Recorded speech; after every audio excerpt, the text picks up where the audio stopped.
Hello everybody, it's AJ, and I'm just here because, well, let me introduce myself. If you didn't see the earlier video, I am an old captain, an 80-year-old captain, and I decided to make a new set of videos instead of just saying random crap that was funny and making fun of select people usually. That I was going to make a self-help video for the runner in need because I realized that I would do anything to help out anyone at Marshall who wants to go running. Now, today I'm going to tell you the biggest running secret of all time. The biggest running secret that nobody knows.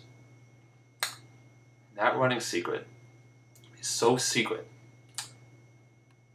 and so easy that many people bypass it. And this secret is the psychological thing. It's not to drink chocolate milk after workout, even though I'll get to that. That's very helpful. The biggest secret about running. Oh, this is a self-help video. Like, this is actually like for running. I'm actually going to be talking about running.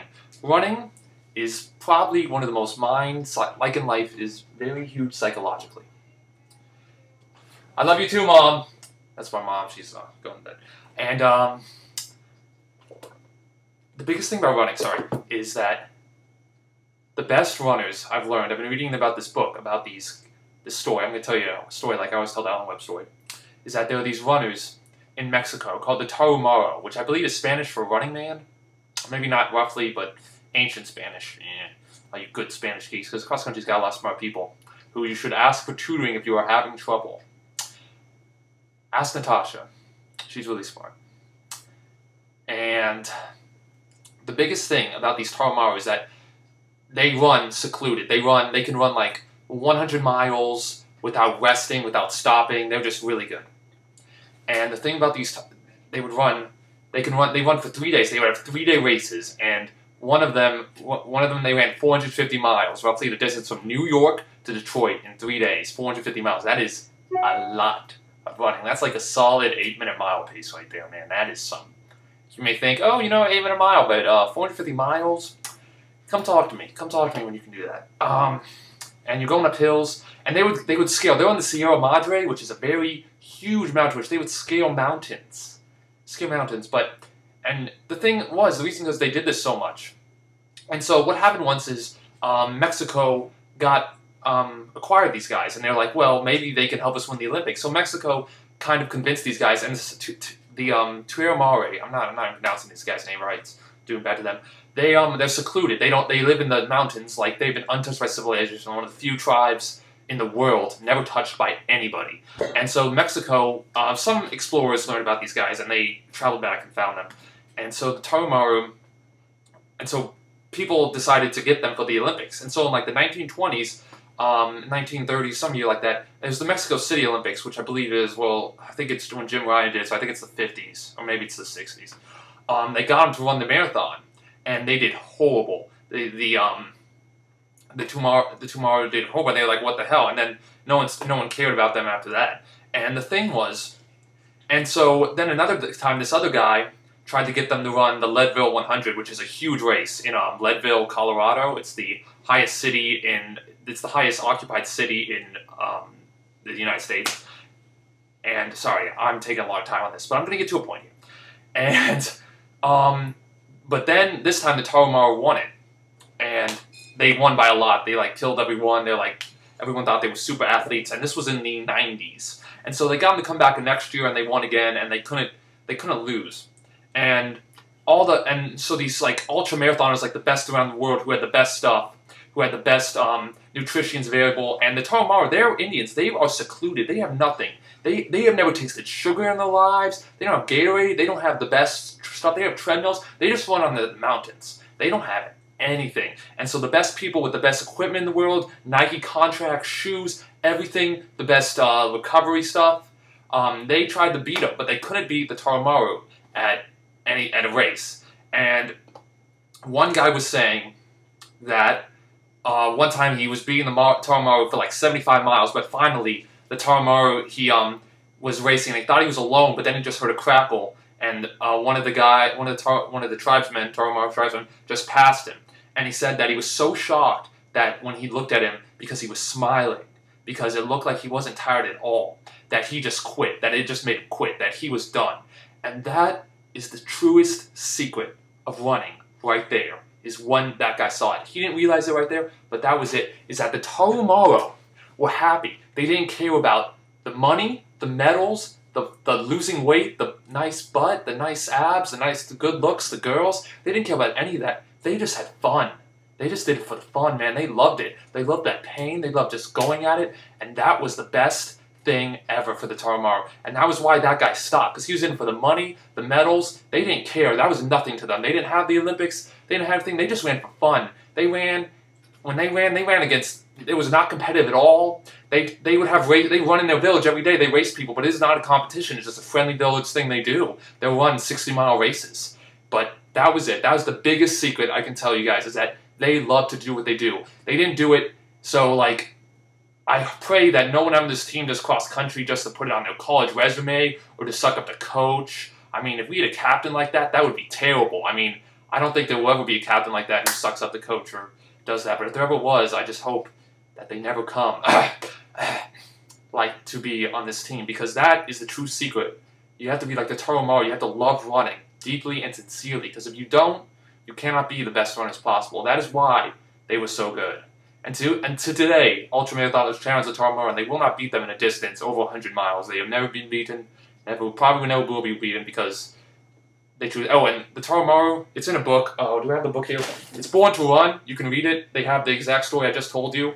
It's a great book. It has so many good stories. Apparently they never get injured, and they only wear sandals and run. They have like one strap of leather on their toes, so when they step on rocks, they don't bleed. But that's it. And they never get injured, and they live secluded. Never, no nice things. It's just them and the environment, and no one touches them for years. But they are the best runners. They are literally born to run, which is the name of the book. It's by Christopher McDougall. I can, oh god, post that up. But that is the biggest secret to running.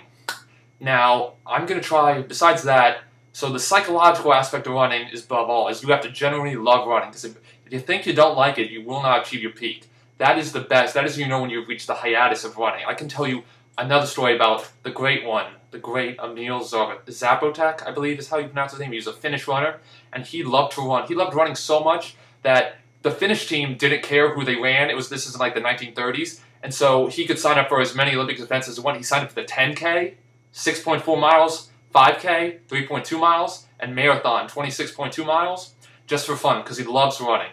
And he won all three of them, and that has still never been accomplished in the Olympics. Probably will never be accomplished, because I don't think anyone can do it, even Big Kelly, who's another good runner you could look up. But see, he loved running.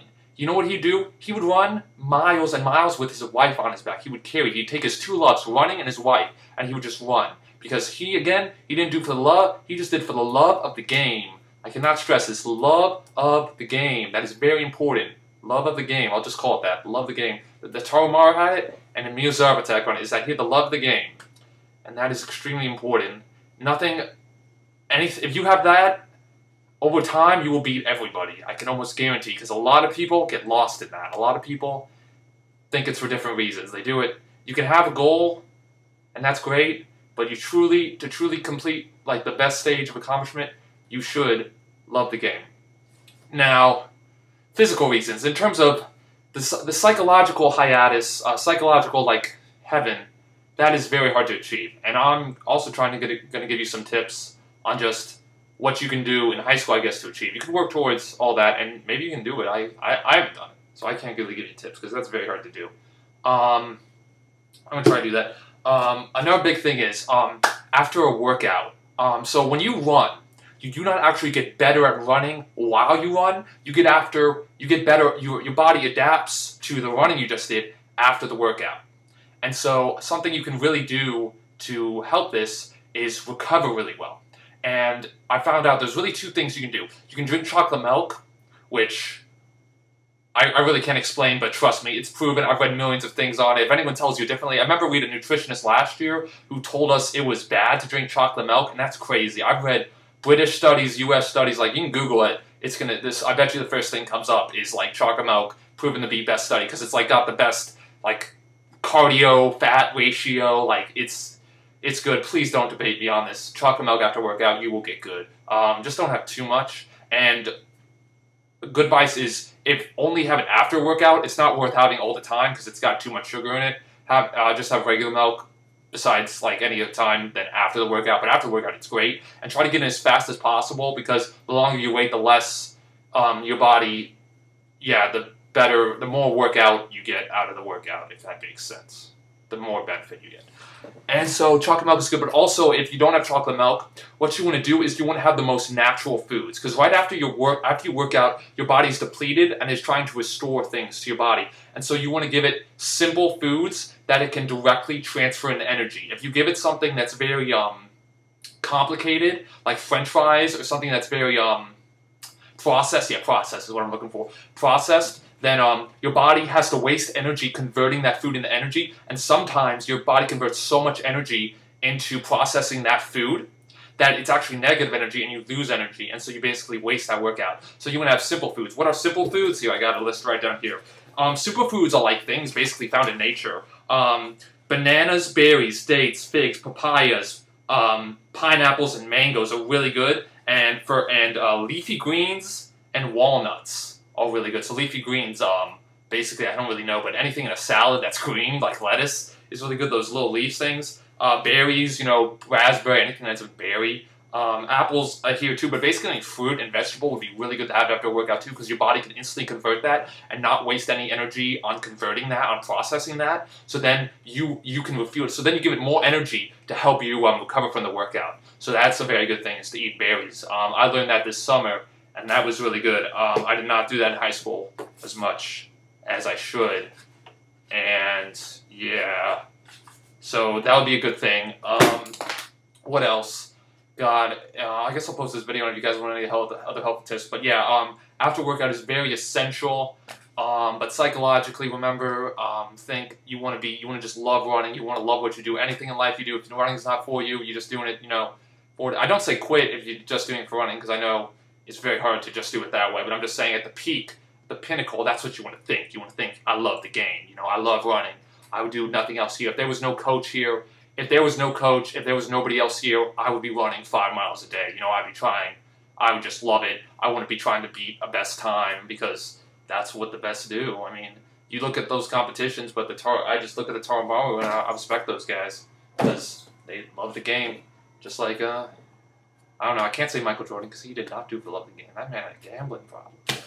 What else? If you want to do this, I don't know if this is that good of a book, Complete Book of Running by Runner's World. I don't think it's that good. Not as good as the other book because it has really beginner tips, like pretty obvious tips, like if you just started running, don't run too many miles a week or you get injured. Can I give any injury tips? Oh, running form, dang it. I wonder how I'm going to set up the running form video, but I'll somehow do that in a second. I hope this has been entertaining. I've been talking this whole time, but they could say hi to John Lennon. Over here, that's my boy Beetle. I got him. Oh gosh, maybe it'd be good to invite somebody else over here. I'm about to go out in a second. Oh, maybe I should play Monopoly tonight. I'm noticing that right there, Monopoly. Okay, so guys, yeah, running form. Oh, another great thing to help you out. Another thing good. I should say this. Maybe you can ask Coach to do it more. Is I know you hate it, but hills. Hills are the best. The best runners on earth, even though they don't have the love of the game. Hikam El Gurouj, my favorite runner, who ran a mile in 3 minutes, 43 seconds. 3 minutes, 43 seconds. 3 minutes, 43 seconds. He would do 2,000-meter hill repeats at like a 4 or 5 mile pace, like 5 times, because hills do a few things for you. First, if you do a lot of hills and you take a break off running, hills decrease your percentage loss. So like if you do a lot of hills and then you take a break and then you come back to running, take like a month off, you'll feel pretty good. Like you won't feel as you've lost as much physical fitness as someone who just ran flat and not as much hills. It helps you great.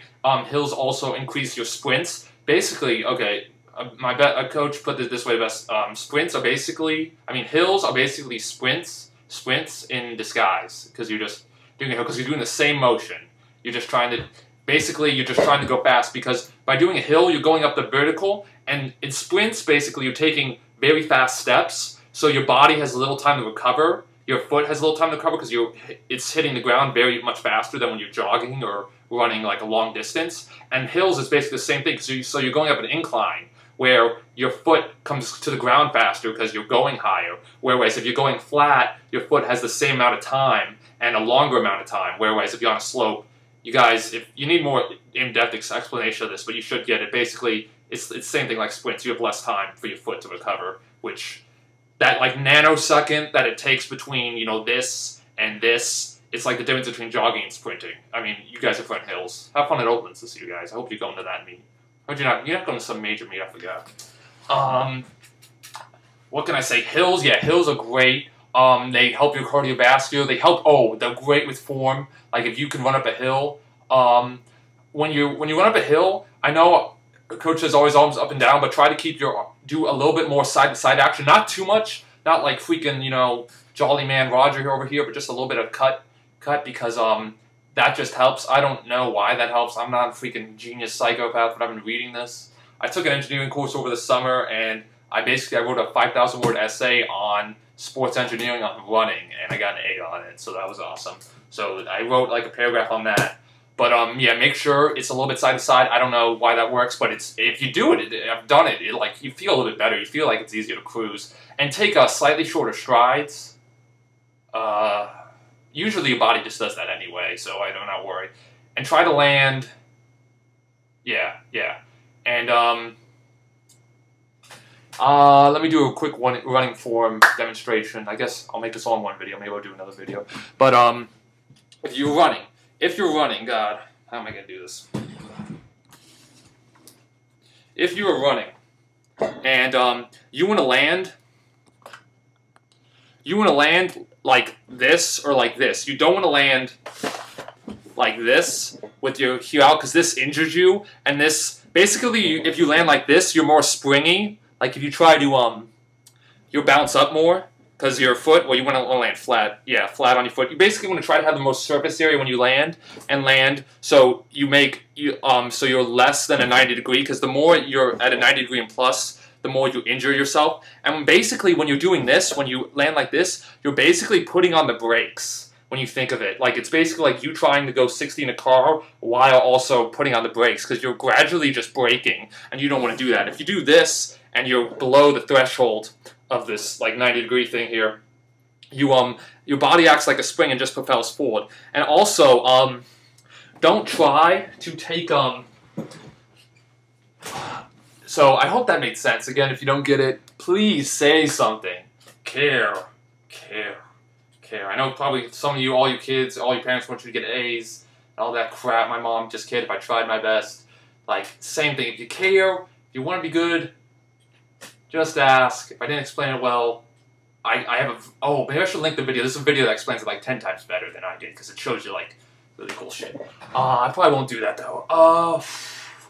What was I gonna say? I had something really good to say. God, this is an 18-minute video. I haven't bored you out at this point. Nice job. You wanna know a secret? Natasha is a great captain.